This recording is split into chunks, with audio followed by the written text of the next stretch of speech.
Здравствуйте и добро пожаловать в Детройт. Я андроид и буду вашим гидом. Доброго дня, дорогие друзья! Мы возвращаемся в Detroit Become Human для того, чтобы записать бонусный ролик о дополнительных бонусных таких материалов от игры. Сегодня не будет геймплея, мы просто, так сказать, посмотрим ролики и вспомним персонажей главных в этой замечательной, на мой взгляд, игре, которая оставила у меня множество положительных впечатлений. И я считаю, что это действительно прогресс в плане анимации лицевой и сюжетной составляющей игры. Ну что ж, давайте мы посмотрим. Это ролики у нас находятся в разделе дополнительно. Это раздел дополнительно. Во время игры вы откроете дополнительные материалы. Они будут здесь. Ну, в общем, она сказала, во время процесса игры мы получали с вами бонусные очки, за которые мы можем открыть вот такие бонусы в виде иллюстрации.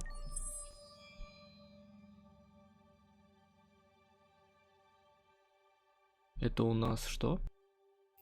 Это у нас иллюстрации набор 1. Такие технологии, небоскребы. Конор.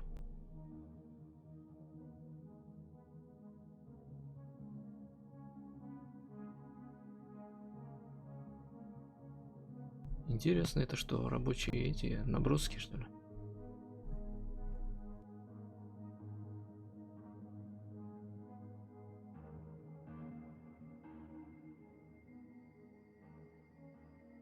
Отдел по безопасности, спецотряд. Вот помните этот магазин, где сдавали на починку Кэру.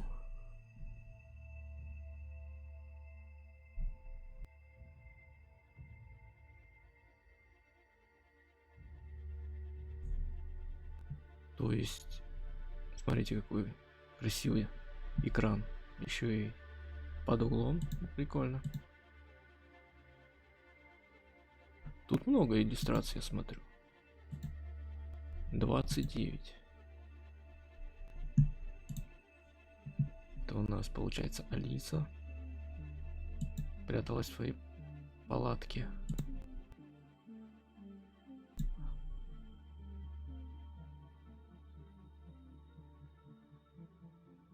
Это, наверное, первоначальный прототип КР. Ну что ж, сколько у нас тут получается? Это у нас иллюстрации. А я хочу посмотреть именно ролики. Давайте мы посмотрим. Зайдем в раздел ролики. И вот короткометражка КР.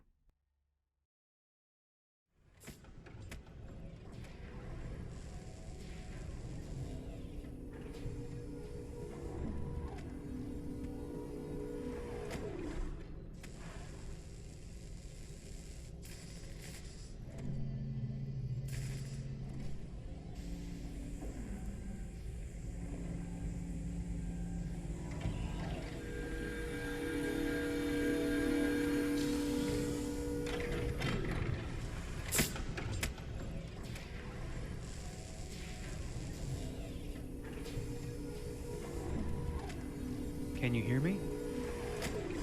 Yes. ID. APC 897504C. Can you move your head?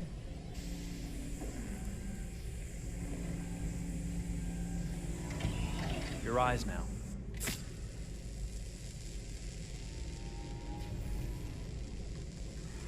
Cervical and optical animation checked. Now give me your initialization text. Hello. I'm a third generation AX400 android. I can look after your house, do the cooking, mind the kids. I organize your appointments. I speak 300 languages and I am entirely at your disposal as a sexual partner. No need to feed me or recharge me. I'm equipped with a quantic battery that makes me autonomous for 173 years. Do you want to give me a name? Yeah. From now on, your name is Kara. My name is Kara. Initialization and memorization checked. Now, can you move your arms?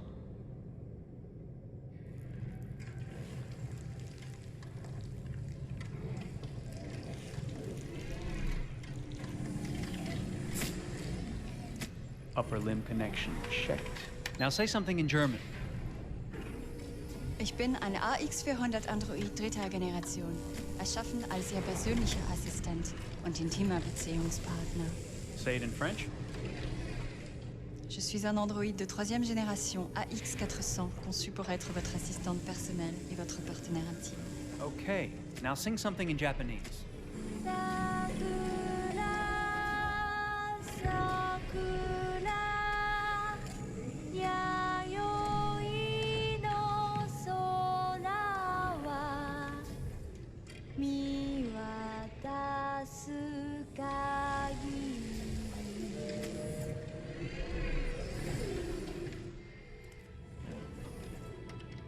Multilingual verbal expression checked. Go ahead, take a few steps.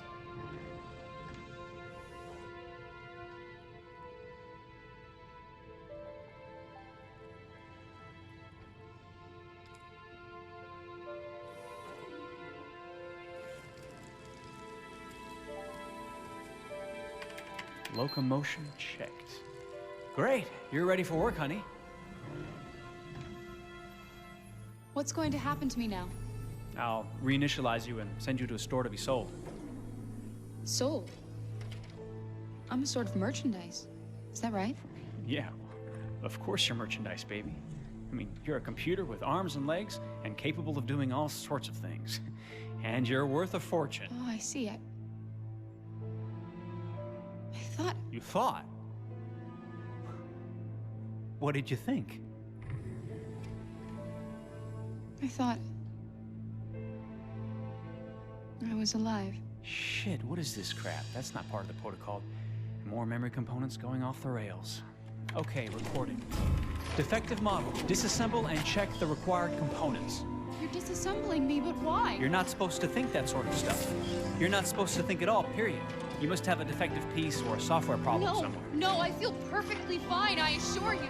Everything is all right. I answered all the tests correctly, didn't I? Yeah, but your behavior is non-standard.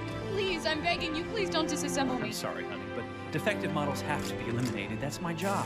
If a client comes back with a complaint, I'm gonna have some explaining to do. I won't cause any problems, I promise. I'll do everything I'm asked to. I won't say another word. I won't think anymore. But I've only just been born. You can't kill me yet. Stop, will you please stop? I'm scared.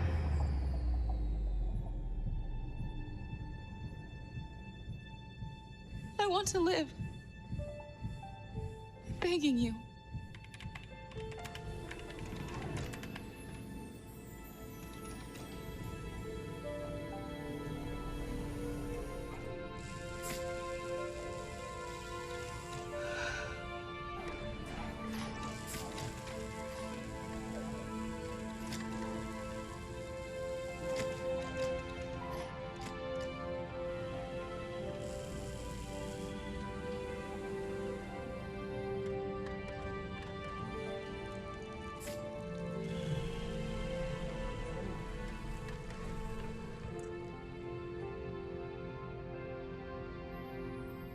Go and join the others.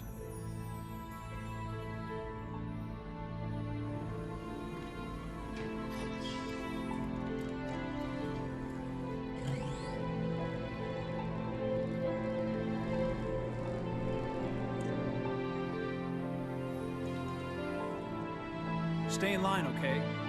I don't want any trouble. Thanks.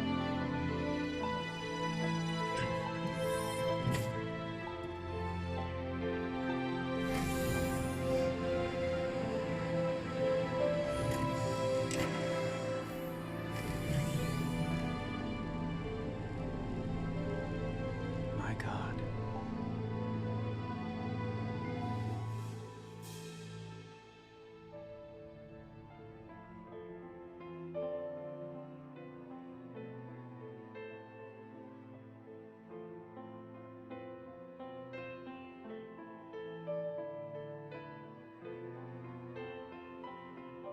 Потрясающий ролик. На примере Кэрри мы увидели, как собираются андроиды, как их проверяют и как они, можно сказать, оживают.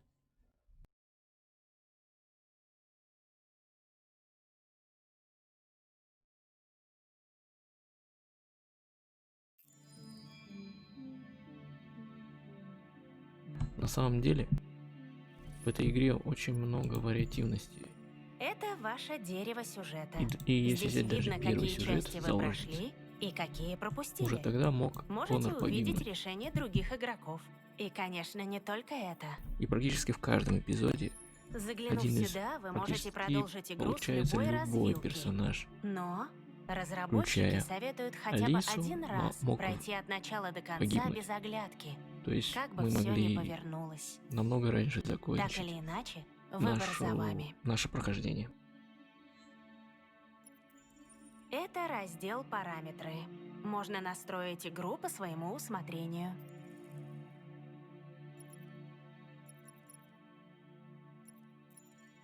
Субтитры включены, да? Жаль, ролики не перевели, но в принципе там смысл был Ваши понятен. параметры сохранены. Итак, второй видеоролик у нас дебютный тизер 2015 года. Quantic Dream, получается, Детройта. Давайте мы его откроем за 300 монеток.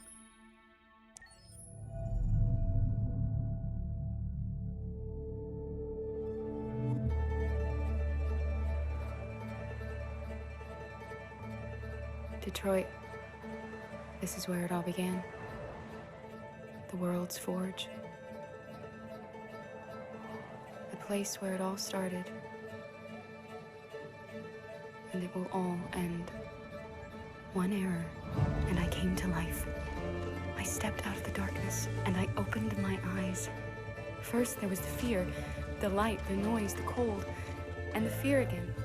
I could feel my hands shaking, my heart pounding in my chest, life running into my veins. I wanted to live. I fought for that.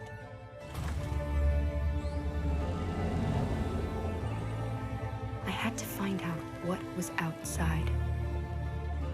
I had to see daylight, feel sunshine on my skin, wind on my face, to see the world, the colors, the smells.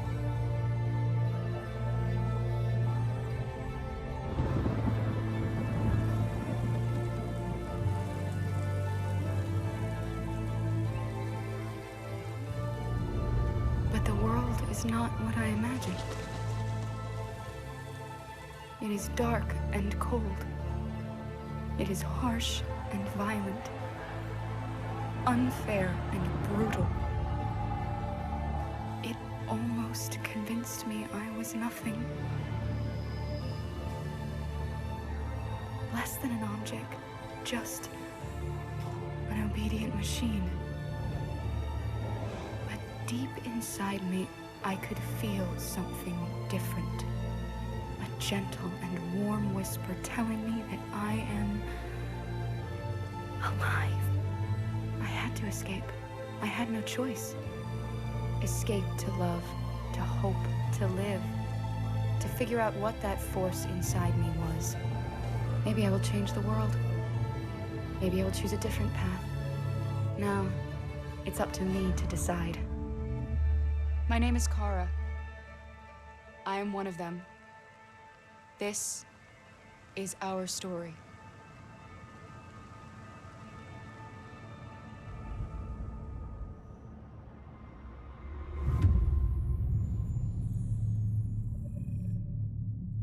Отлично, дорогой тизер. Я так понимаю, с помощью его продвигали игру перед продажами.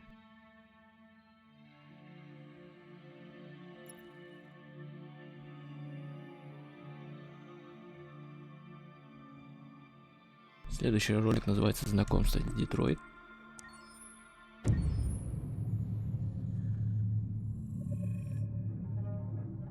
When David and Guillaume got back in touch about making Detroit, I wasn't terribly surprised they decided to make it because the fan response was so intense. So it makes sense that they would choose to do that after the enthusiasm. It was a challenge, and it was just an interesting thing to get my head around how to approach this character now as a different, much older person, and whether or not she had changed. And I'm very happy to say that with Detroit, I've had the opportunity to see Kara grow so much more than I ever expected. You do the housework, the washing, you cook the meals, and you take care of... God damn it, where the fuck's the rat gone now? Alice! Alice! I mean, she starts out essentially how she does in Kara in a very, not robotic, but, you know, android, other way. And getting to take this journey where she becomes more and more human as it goes on. You know, and as an actor, that's a wonderful exploration in every way, whether it's how she sits, her posture, how her voice changes, how emotions change, and how much emotion is based on things like empathy and social experience. And so having, you know, as much material as I got with David to have this huge, nuanced arc was really incredible. Why couldn't we just be happy? This experience has been quite different than the experiences I've had shooting film or TV or doing theater work. I have 83 dots on my face and a really flattering black wetsuit type thing. And you're jumping around with props, and it's kind of like being a 10-year-old imaginative kid, which is fun. There's 80 cameras around us. It's already lit. So we just shoot and shoot and shoot and shoot and shoot. There's no change of sets, there's no hair and makeup, there's no wardrobe, so we move really fast, and we'll go through about 35 pages in a day. Working in TV or film, we'll probably do 6 pages a day. It's kind of acting boot camp. It's like working out constantly. I mean, you're doing this thing, and then you got to do something that's completely other back to back to back. And so that kind of process of working is very challenging, but it's also very exciting because you just have to keep coming up with new ideas, and your head goes all over the place because you're trying to keep track of basically 4 different storylines for each different response. You shot that girl, for fuck's sake. It was a machine that looked like a girl. Yeah, I know what I should have done. I just told you I couldn't. All right, I'm sorry. The fact that David Cade, he's telling like many stories interwoven from beginning to end is super complicated and super impressive, and I have no idea how he keeps it all in his head. He's not just the writer or the director who's seeing this from the outside eye, he's also thinking about the player walking through this space. You know, only somebody who really, really loves not the work, but like these characters and these stories and cares about doing something meaningful would invest that much in it. And it's always inspiring to work with somebody who cares that much. My experience with motion capture is this one. And I found it sort of terrifying in a way because they said the computer's going to build you. But then as we got into it, I realized all the elements of it were still artistic. I just dipped into a really brilliant setup here. I've never seen anything like it. And this won't turn me into a product because I was playing a character. So it's wonderful. In the game, Detroit comes back because of a revolutionary industrial rebirth. And there's no reason why that can't happen in Detroit, because they have such tremendous infrastructure for millions and millions of people who can very easily support, you know, a new industry. The city is really strong and resilient, but the city has also been through so much. You see the damage. But it takes that time of kind of rebuilding and reinvesting into the city that I think is happening slowly but surely. The potential of Detroit as a city is something that this game does a lot of justice to, because it would be easy to look at Detroit as some place that used to be, and that's not the case. This game provokes a lot of conversation and reflection on our potential near-future engagement with machines. That's what we are to them. Just merchandise on display in a shop window. I think that a group that feels marginalized, feels like they deserve and have earned access to themselves and the environment around them, and are trying to figure out a way to articulate how to get freedom. What was I designed to be? Their slave? Their toy? It plays with your comfort levels. You think that this is fine, you're comfortable with it, until something blurs the line and throws you off, and now Do I feel differently about whether this should be allowed? Should it be banned? Should it be encouraged? You're gonna ruin our lives, and for what? For a bunch of machines? They are not machines! They are alive! I'm alive! You're alive! They're nothing! There are lots of comparable comparisons to any type of persecution of religion, race, etc., dating way back. It can't just be a video game where you shoot 'em up or where people make these choices to do whatever. I think that's the whole point. You have the choice, and you can either choose to go in one direction with your character or another. And I think that's going to be very telling about the gamer. Very telling. I think there's going to be a really strong reaction to this game, which has such a strong perspective. I'm that much more proud of it now to get to be a part of it because it's important. In this game, you're actively building and designing the character through not just what kind of shield does he have or what color hair does she have, but like their temperament and the way they deal with problems. The different endings to this game are so radically different based off maybe seemingly insignificant choices in the moment, but like life, they all add up. And can't play life again, though.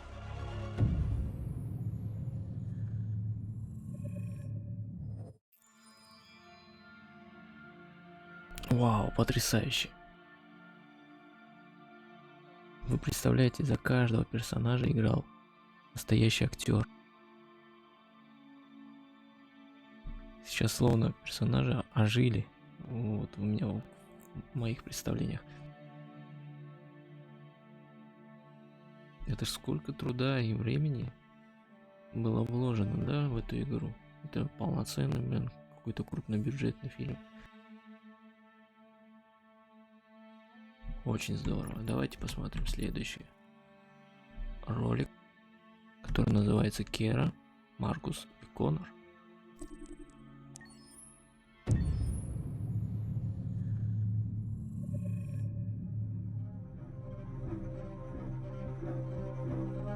My name is Marcus. My name is Connor. My name is Kara. I am one of them. This is our story.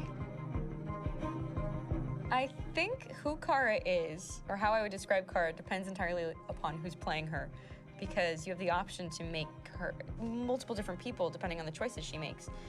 But I think she does start out incredibly naive, incredibly innocent, and kind of hapless. I'm sure we used to be friends before I was reset. Maybe we can be friends again. She's a person who's characterized, I think, by empathy. She's a person who really, she just comes from her heart. You'll never leave me, right? Promise you'll never go. I promise. Kara!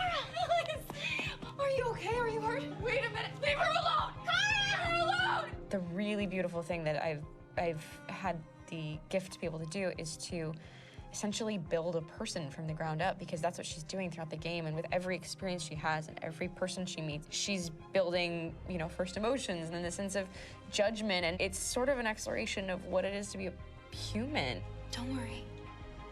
Luther and I will be right here.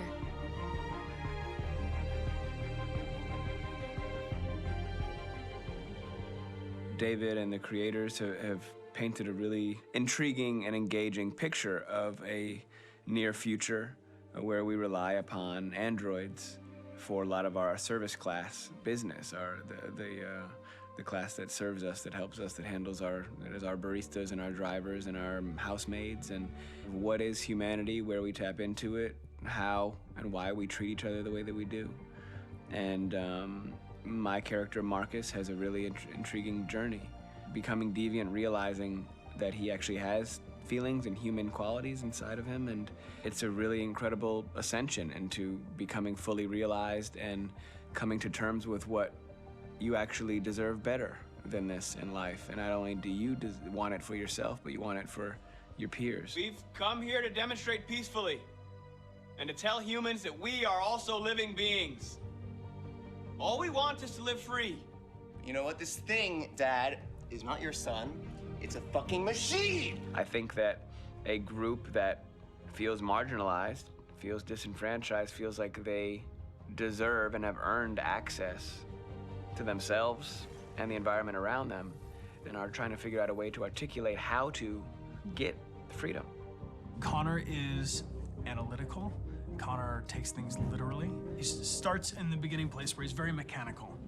He feels nothing inside, of course, and it's all just a system, a protocol that he is executing to get whatever he wants to happen, which is help humans stop deviants and to find the link between deviant androids. You were designed to serve humans, not kill them. What was I designed to be? Their slave? Their toy? Just say, I killed him. Is it that hard to say? Stop it! Stop! But of course, over the course of the story, and depending on the player's choices, Connor can grow in many different ways. He can deviate from that procedure or not. The moment of truth, Hank. Am I a living being? Or just a machine?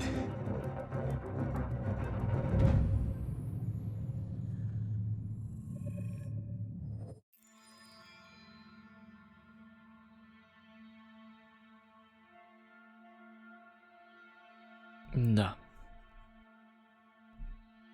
Какие из этих трех персонажей мне понравились? Вот. У Кэры глава Златка мне очень понравилась. Последняя. Начальная, когда она приходит к себе в дом, тоже было интересно. У Коннора, это, конечно же, самая первая глава, мне очень прямо зашла. Потом, где на небоскребе бежит за девиантом.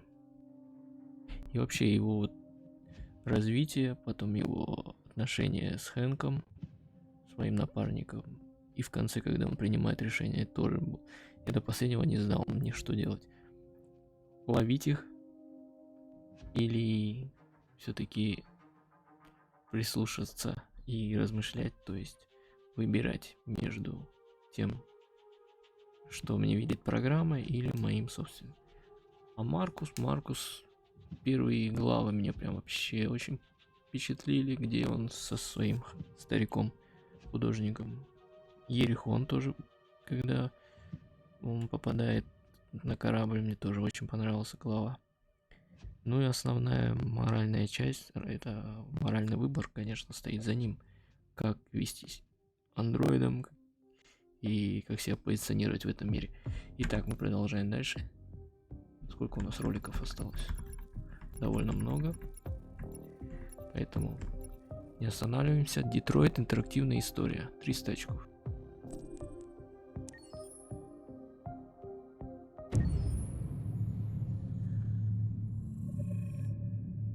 Game after game, we try to challenge ourselves. For Detroit, we wanted to, first of all, to write a story that would be incredibly bending, which means the most non-linear story that we've ever created. And we wanted really the player to have the possibility to change the story, change his own journey. When you're writing at Quantic, you're writing for an interactive medium. You know, when you're working in television, you'll put a character in a difficult situation, and you as a writing team will argue about what would that character do. But ultimately, you have to decide what happens, and you just show the audience. What's interesting about interactive drama is you bring the player into that conversation, and it changes your job slightly as a writer, because your job is to provide a narrative context in which the player can write his own story. You're giving him this kind of narrative Lego that he's going to snap together into his own shape. You also have the ability to make your audience attach themselves to your characters, because the audience is in some sense responsible for what happens to the characters. It's just a few cans. Come on, let's go. We have some cash now. You used me to steal that money. How could you do that? I trusted you. What is a bit specific about these scripts is how large they are. If you take a film script, there are about 100 pages. But here we have to deal with a script that is between 4,000 and 5,000 pages. Everything becomes bigger because we don't just tell one story, but we tell all the possible stories that can be told within this narrative space. On Act 3, our final act, we have around 1,000 different scenarios. And every one of those scenarios has to be as interesting, as passionate, as strong, and as emotional for the player. We want every action that the player does every interaction that is available to serve in telling the story, and help the player understand who his character is, and build that character moment to moment.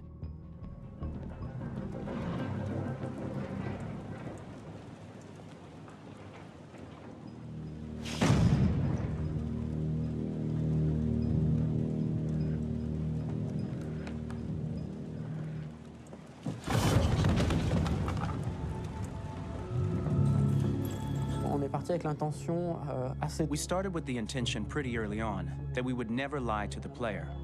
So we implemented a visible tree structure in the game that players can consult during a scene or at the end of it, which shows exactly what they did and what they missed. There are games out there offering world exploration. We offer narrative exploration.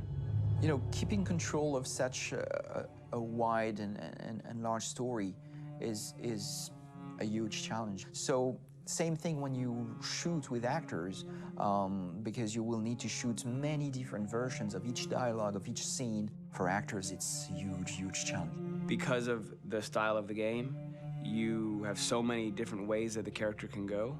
Every decision, it's what I call kind of choose your own adventure. Like every decision that the player makes, it's going to open up 40 more pages of material and experience that ties in, which means as a performer, you have to try to continue to make things feel real that the player might not ever see, but also that in performance, it's not always connected to a previous act. It's grueling, it's hard work, but it's a great team, and I enjoy doing it. I was really frustrated. I was until I got to this point where I kind of was able to step outside of my own experience and even in a lot of ways my own process and be able to step outside of that and okay, this is something new. What do you need? How do I meet you there? How do I give you what you need and still feel like I'm doing what's right?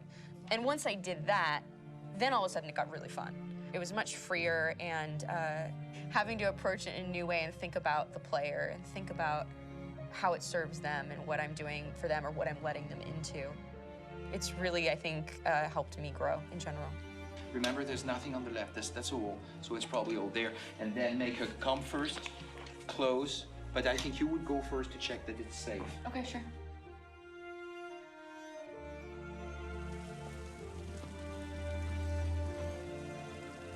The most enjoyable thing about working in performance capture on this kind of project is that if I shot a film, I would get to do one of these endings.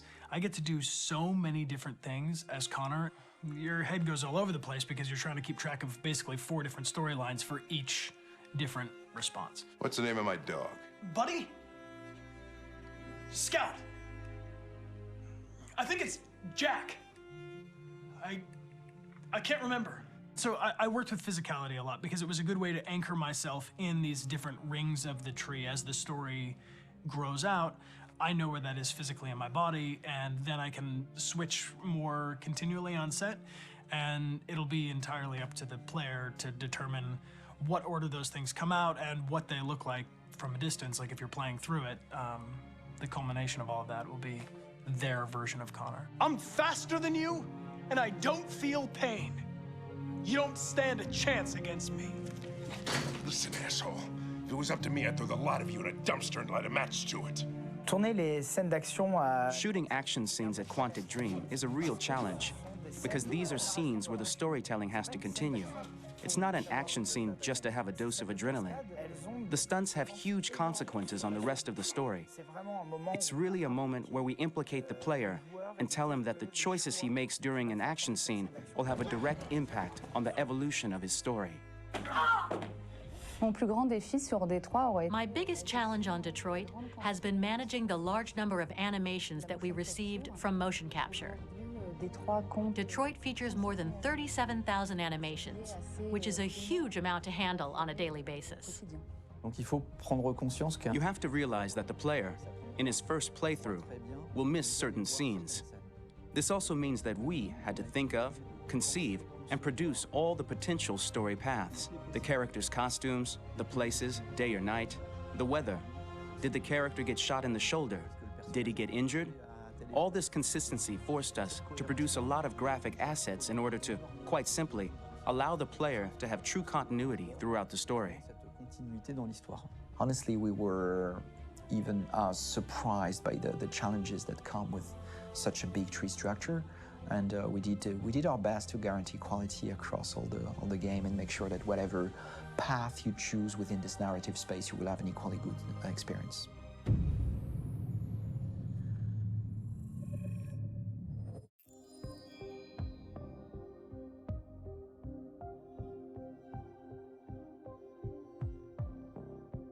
Боевые сцены хорошо, конечно, поставлены.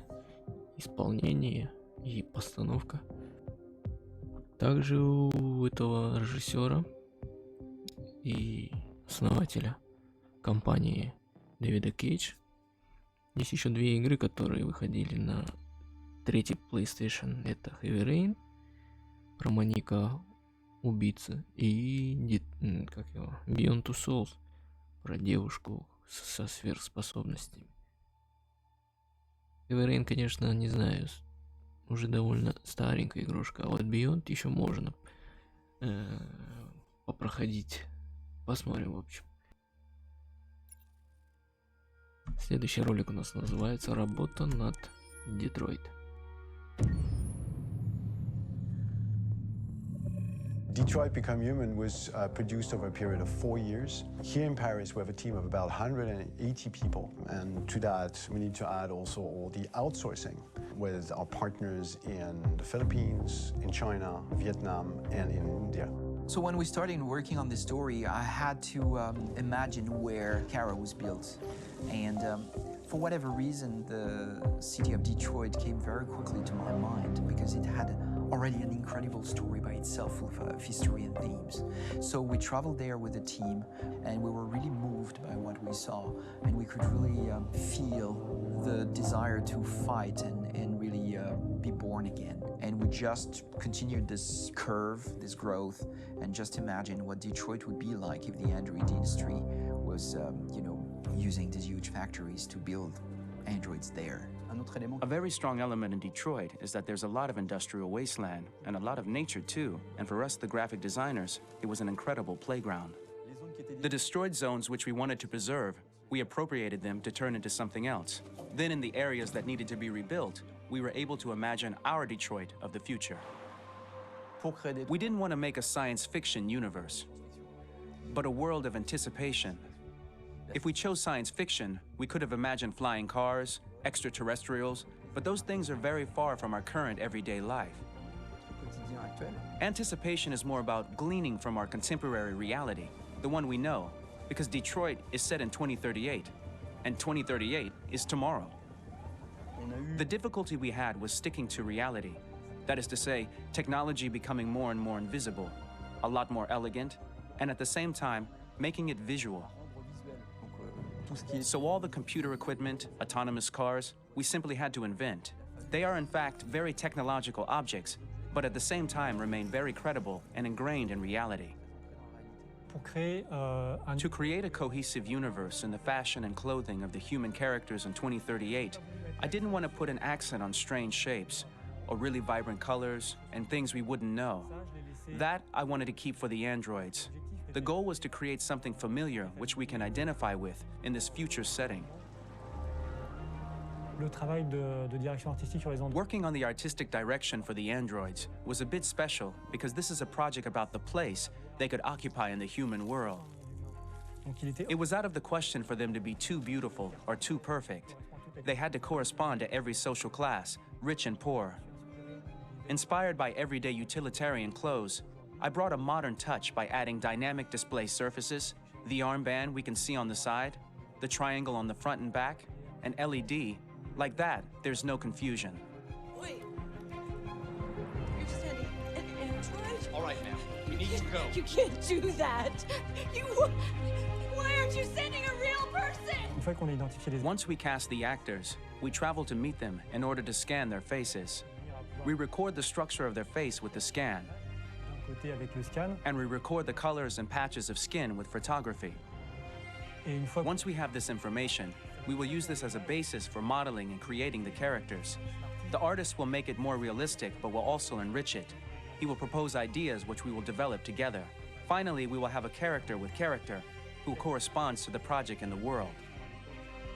When the actors come to Quantic Dream, we show them the design, what their image will be, and what they will look like in the game. This extra information gives them another dimension and color to connect with emotionally.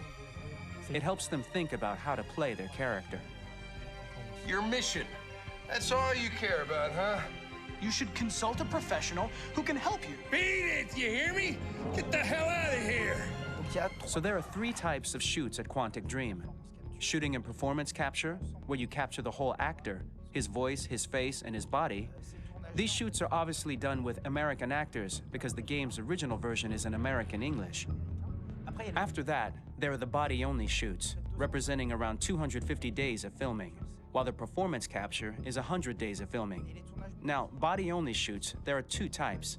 There are the action shoots and the technical shoots, which are mokit shoots. Mokit is when the player controls a character on the screen, and he moves in an environment to explore it. This is of particular importance at Quantic Dream, and therefore we shoot a lot to offer a unique context for each scene and each character. To prepare a motion capture shoot, we first get together to look at the sets we need, the animations that we want to shoot, which ones need to be grouped together, or which ones need to be cut and shot at another time, so that we get the most out of the shooting day. This often means shooting scenes out of order, especially those with big props or accessories, like a big car, for example. So we shoot all the animations related to that particular prop first.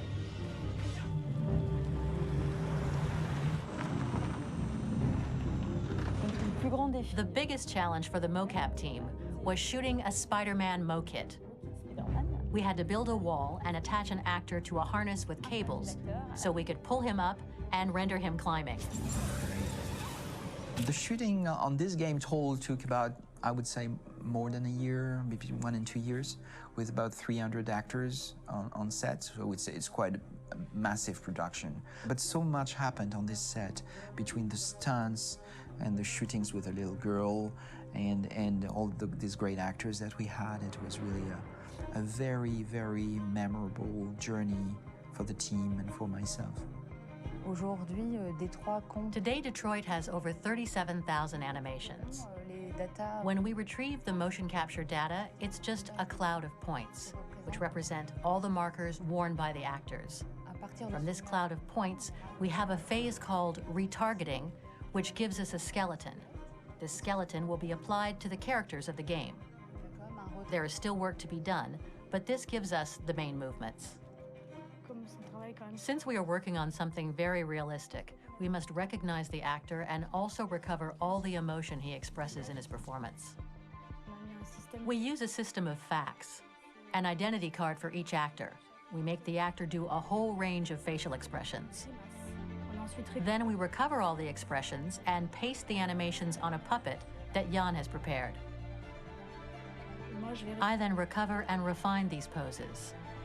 I might stretch the lip, reinflate a cheek, tiny details that make the finished product really capture the actor. Because of the nature of our mocap system today, when we receive the animations, we're missing eye movements, and so the character has that dead look. He really has no eyes, so then it's a big part of the work for the animators to find the regard of the actor in relation to his position, in relation to the body, etc. It was crazy when I saw the newest model for Kara, because they've been working on it and working on it, and this was the first time I literally jumped in my seat. It not only looked so much like me, it was the fact that it looked so lifelike. It wasn't that it looked just like it was a camera, it was something else, you know, but it looked alive. It's exciting, and it's kind of terrifying. Game after game, we learned the rules of optics and filming, and our goal with Detroit Become Human was to have cameras that would actually emulate the optics of a real physical camera. So basically dealing with real-world imperfections was our main task, and just to make cameras look as real as we can. Once the animations are shot and processed by the animation department, integrated and polished, we film them. That is to say, we really do a mise en scène, as in cinema. The real difficulty of our job is to know if these cameras are telling us something. Are they in the emotion of the scene? Do they describe exactly what the action must convey, what must be felt? The most important challenge for me was one of the final scenes where Marcus decides to start the revolution and go to the battlefield. Very quickly, we imagined this to be a huge sequence shot. We wanted the feeling of a cameraman running behind us while showing Marcus, the androids who help him, the person shooting at us, etc. Above all, it was necessary to say to oneself, this scene is very violent but does not glorify war. On the contrary, that war is something improbable and absurd. It was really a fun challenge. The idea was to say we have 3 characters. We would like each of them to have a specific cinematography. We wanted Kara to be much more filmed with some kind of handheld camera, to have something very living, very breathing. For Connor, we wanted something very cold and very perfect. And for Marcus, we wanted something epic and spectacular. So it was about the filming, but it was also about the photography. So we worked with a director of photography to give each character a different lighting, different key colors. Each of them would have their own worlds. And finally, we worked with the composers, so they would create a specific sound for each character, so each would have his own world and his own style.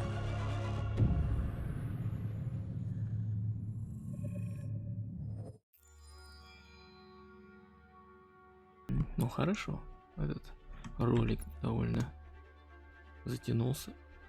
Следующий у нас про саундтрек, который мне, кстати, тоже очень понравился. Это вот одна из особенностей игры.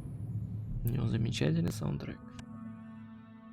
For the soundtrack of the game, we tried to be very close to what is done in film. We were constantly asking at each place in the game, why are we putting music here? What is it going to say? So we focused the music on bringing emotion, which is interactive and supports the character's arc. I'm sorry, honey. I'm sorry. I'm sorry. You know I love you, don't you? You know I love you. We make games that are very narrative. We're really into interactive drama. So the soundtrack also had to go in that direction, supporting the 3 characters' very different stories. We really wanted 3 colors, 3 musical sound identities, and from there, having 3 composers made sense, since the story of Kara, Marcus, and Connor are all completely different.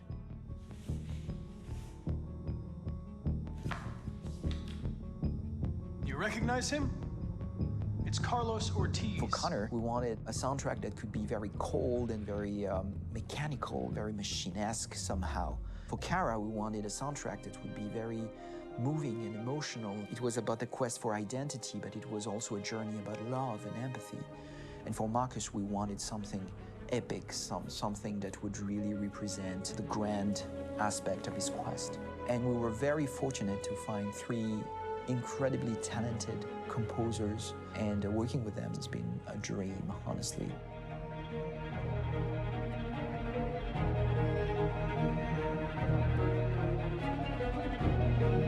My name's Philip Shepherd, and I'm a composer and a cellist and a producer. And today we're at Abbey Road Studio 1, which is my favorite studio in the world. And today we're recording the soundtrack for Kara from Become Human.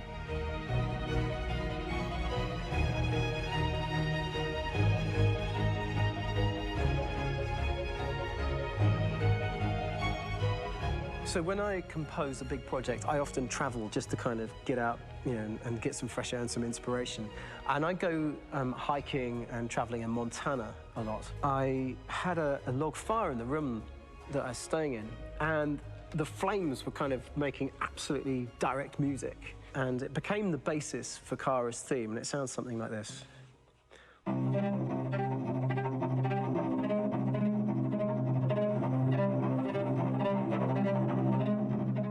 Now, over the top of that, I found a little theme that just seemed to fit over the top, which is taking Kara's name, Kara, and just using like a 2-syllable motif, and it sounds like this. We're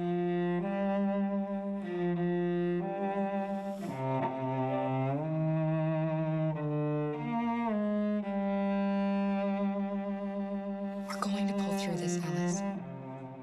As long as we're together, nothing can hurt us.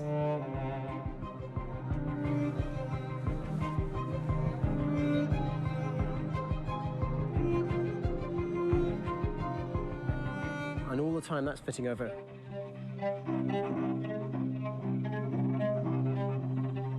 So it kind of works in lots of levels. And in fact, every single theme in the score has one of those elements built into it, and it becomes sort of the DNA of every single tune.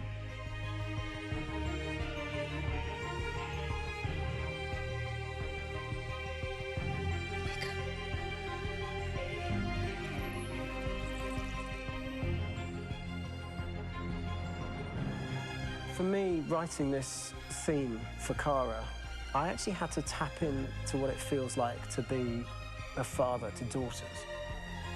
I really had to tap into everything I feel about my daughters. I'm thinking, well, if I had to write music for them and that sense of trying to protect them but also give them the freedom, that's totally where it came from.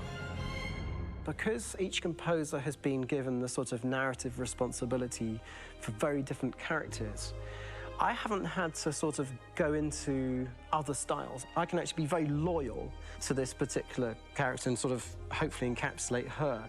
But it means also I've suddenly become very connected to this character. And if for some reason it goes to game over early, I'm going to be mortified, you know? They're over there! Starting a new project, for me personally, it's always finding the right tone, finding the right color, I like to call it. For me, it's finding that right texture that actually sits against picture really well. One of the biggest things is I created custom instruments for Connor.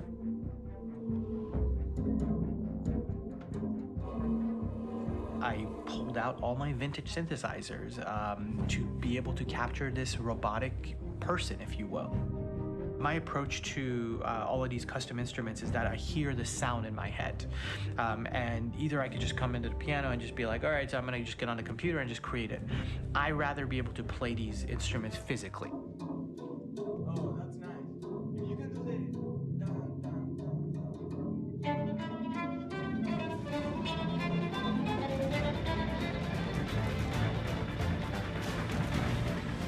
As soon as you see Connor the first time, there is a really interesting thematic idea that you hear, and that's just made out of a Moog synthesizer, but completely manipulated in multiple ways. And it's robotic. It has a little bit of an emotional to it. He's on his mission, so you feel that as well. So it just kind of gives you that cold, motionless, with a mission in hand that you kind of feel throughout the whole thing.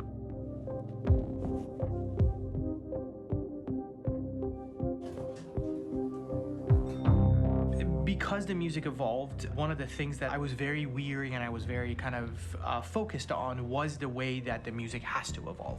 So my idea behind it was that Connor is a singular android that could at any point become a deviant or could actually stay as an android. So I created a more or less an Connor theme, and then I was able to just manipulate it in different aspects of it. Is everything okay, Lieutenant? Chris was on patrol last night. He was attacked by a bunch of deviants. I'm a human being writing for a robot, and throughout Connor's journey, he meets someone, he meets a partner. So how do you deal with a robot feeling? And I've met a partner that I'm gonna work with, or all of a sudden he sees a dead body. Does this robot have an imagination? Does this robot have a feeling? And if yes, how do you translate that into non-emotional music? So it basically at any point I was just like, I can't do this, and then I just do it. Property was damaged and fires continue to rage in several major districts across the city.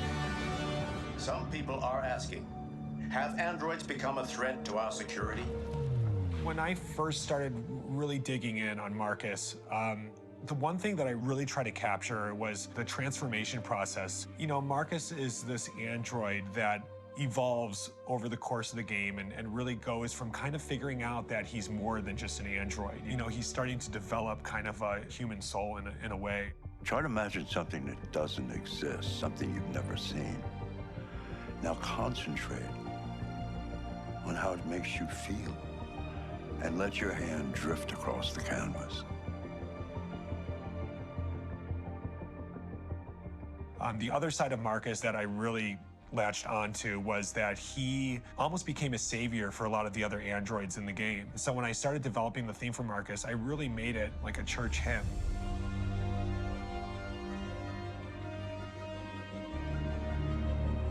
I wanted it to be very simple. I wanted to make it a chordal melody. I really wanted to make it almost like a Bach hymn. The tough thing with that is it had to be recognizable. If I made it too complex from a harmonic standpoint, it would be hard, I think, for people to kind of pick it out and recognize it. It's very acoustic derived, but it's also been treated with a lot of effects and things to kind of put it into the space that I felt the sound should be in. It can be beautiful, it can be haunting, it can be extremely powerful from an action standpoint, and I'm really happy with the way it turned out.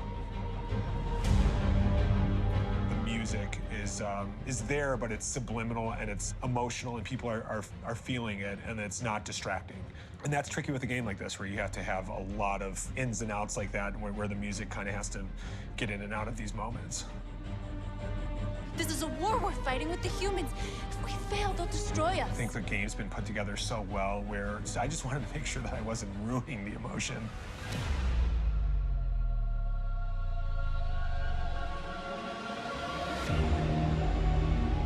I gotta be honest, when we first started on this path, I said, oh man, this could be pretty messy, you know? I mean, it could feel disconnected, but I mean, it's amazing how they really guided us and got us to really kind of all be in the same world, but at the same time feeling completely different. So it's really gonna stand out and kind of be one of those games where people are really gonna notice the music and kind of how it was crafted, and, you know, and all the hard work that went into being able to pull it off in a graceful way.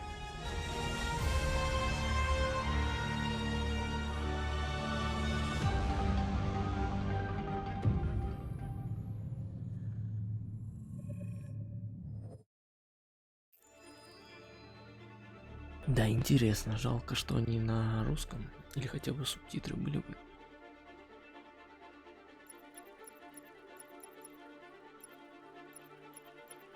У нас осталось 4 ролика.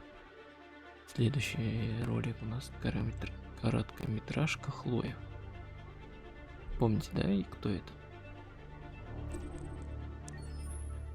Она у нас появляется и на главном меню, и у создателя Киберлайфа тоже была как горничная, как его, в общем, служанка.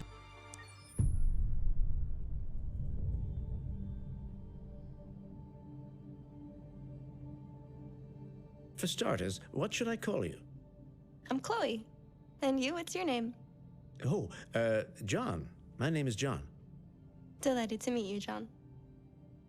Could you tell us a little about yourself and what you can do, Chloe? Of course. I'm the first personal assistant built by CyberLife.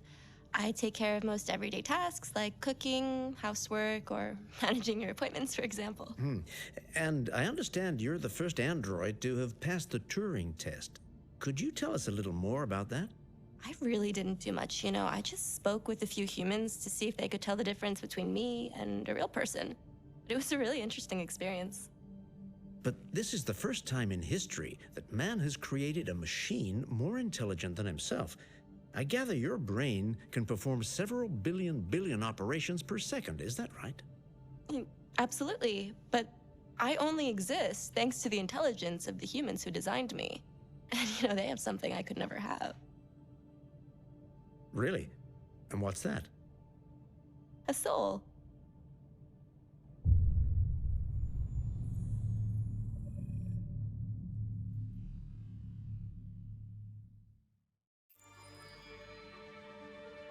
Прикольно. Интересно, о чем мне говорили, я толком и не понял. Но лицевая анимация выше всяких похвал. Короткометражка Лютер, которого мы бросили при... Ну, кто смотрел, когда на Ерихон напали?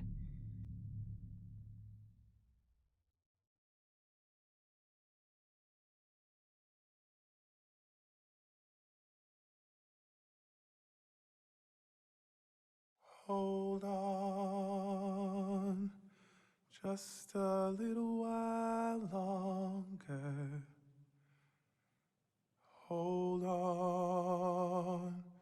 just a little while longer. Hold on just a little while longer. Everything will be alright. Everything will be alright. Fight on just a little while longer. Fight on just a little while longer. Fight on just a little while longer. Everything will be alright. Everything will be alright. We will sing on just a little while longer. Sing on just a little while longer.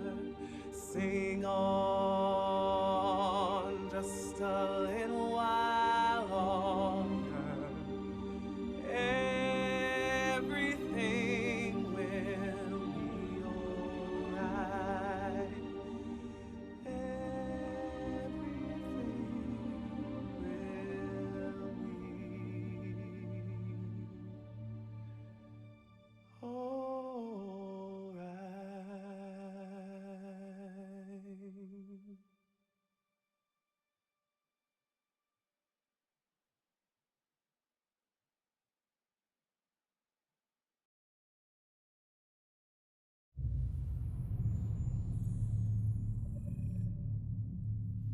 Не знаю, как у других, но в моем прохождении этой игры именно эта песня решила судьбу всех андроидов.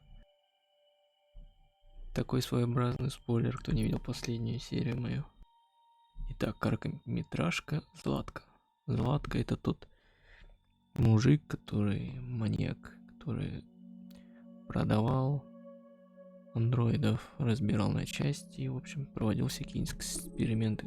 Тоже, кстати, интересный эпизод есть на канале.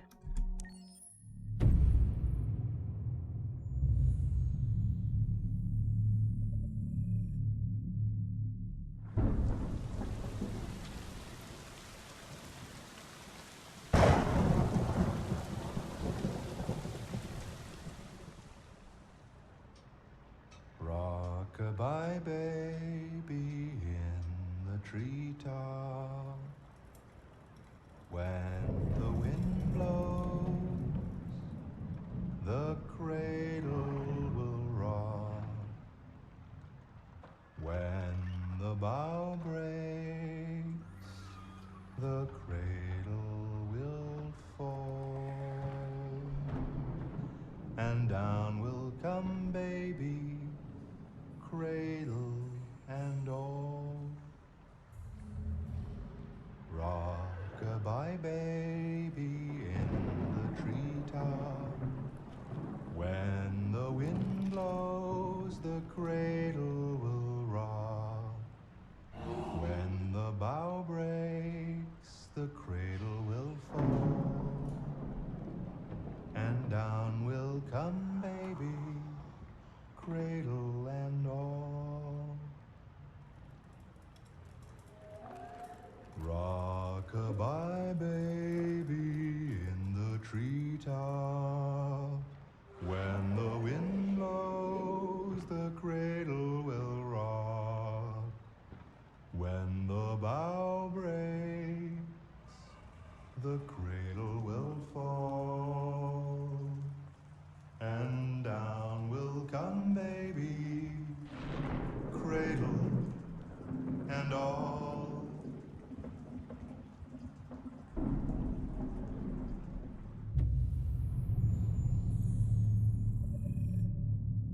Я все ждал, когда покажут андроида Мишку. И следующий, последний видеоролик, это короткометражка Камский. Камский — это создатель андроидов. Создал первого андроида. Вообще эту корпорацию Киберлайф.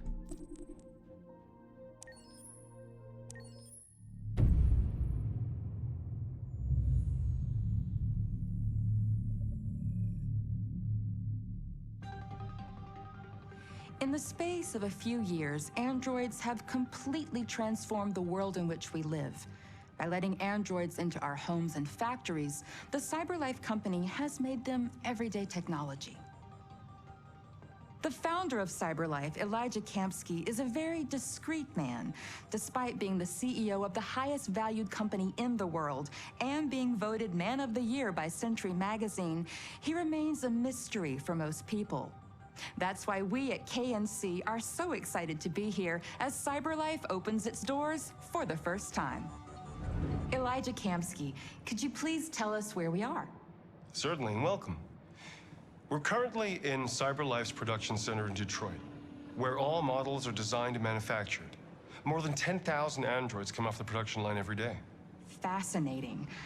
Could you tell us what your goal was when you founded CyberLife? Well, I simply wanted to use technology to carry out all of our most annoying and repetitive tasks, so we'd have more time to enjoy life. I imagine you must have faced many challenges. Yes, there were technical challenges, but the hardest thing was to design an object that we would want to welcome into our homes. We had to imagine a machine in our own image that resembles us in every way, that moves, breathes, blinks like us, but yet is smarter and more capable than any human being. Let me show you around. We're here in production unit 4.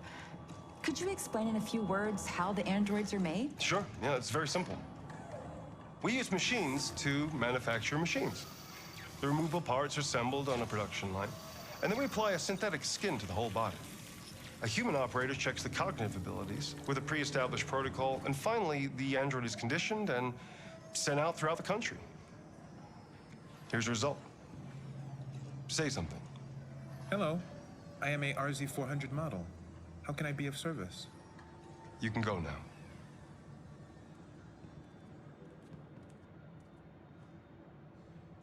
Our androids are already replacing humans in many fields. For example, they represent more than 80% of all university professors and 63% of all medical staff. Tomorrow they'll replace our soldiers, and who knows, maybe one day, our leaders, to make the best decisions in humanity's interest. Come on. Replacing humans with machines has led to record unemployment of 28%. What do you think about the situation? Okay. The first steam engines also caused an increase in unemployment. But no one today would imagine turning back the clock. Artificial intelligence makes everyday lives easier. Nothing can stop progress.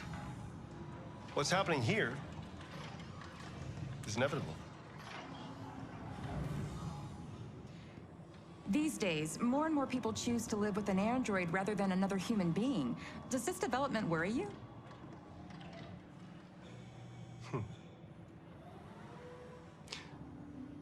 Everything's much easier with an android.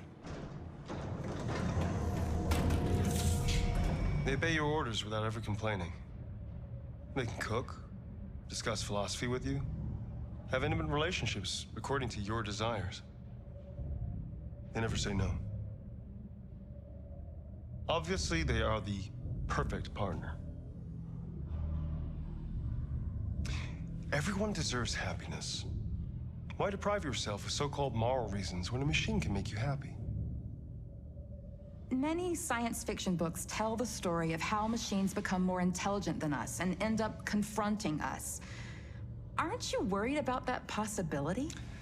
I understand the irrational fears about artificial intelligence, but I assure you that will never happen with a CyberLife android. They're designed to obey humans. They're machines. They can't ever develop any sort of desires or form of consciousness. Are you sure? I'm absolutely certain. You can trust me.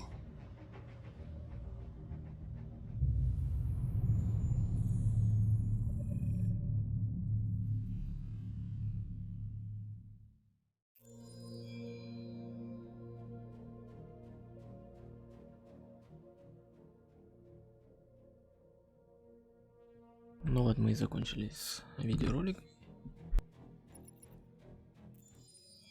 Также есть саундтреки. Но мы слушать не будем. Галерея. Не знаю, что тут.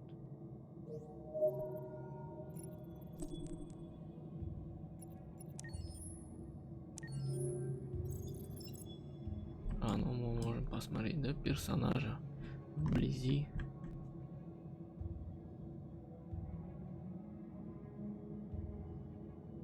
Ну понятно, в общем.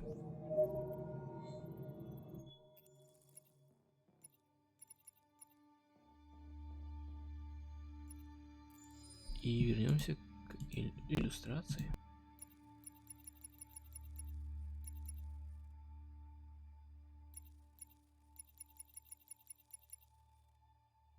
Да, тут их много, конечно.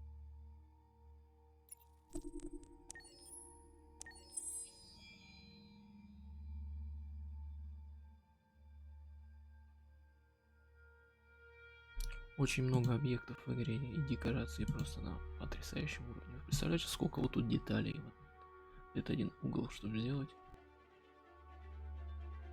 Я не говорю про, например, вот такую сцену. А что стоит вот это? Или барная стойка? Вау, круто.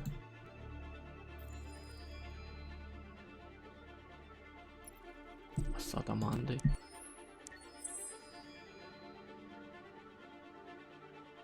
Ну тут не только сайты.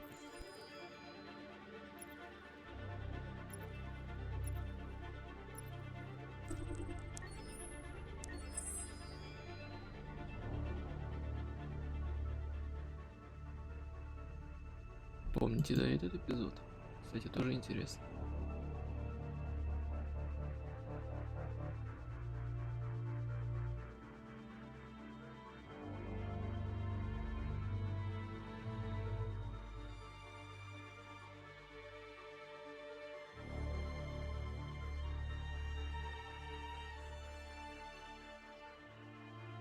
Эпизод на складе Киберлайфа.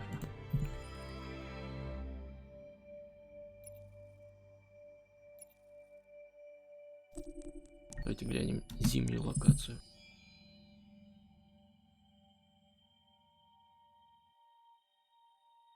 Сколько труда было вложено.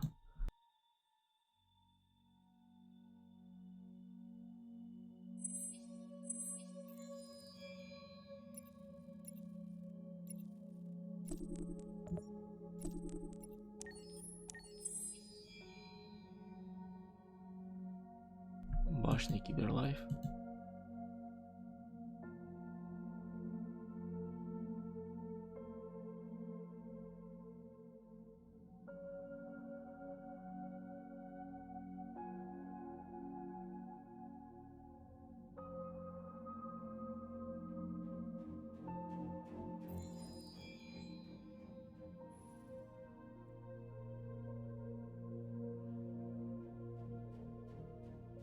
Ну вот и подошло к концу наше полное прохождение игры Детройт. Все серии есть на канале. Если вам понравилось, пишите. Тогда я постараюсь взяться за следующий проект, который вышел до Детройта, Beyond Two Souls. И спасибо всем, кто был со мной и смотрел. И увидимся в новых сериях с новыми историями. До встречи.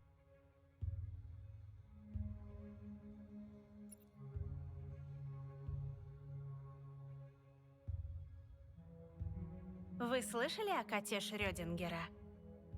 Пока вы не приняли решение, все варианты одинаково реальны. Так и в Детройте.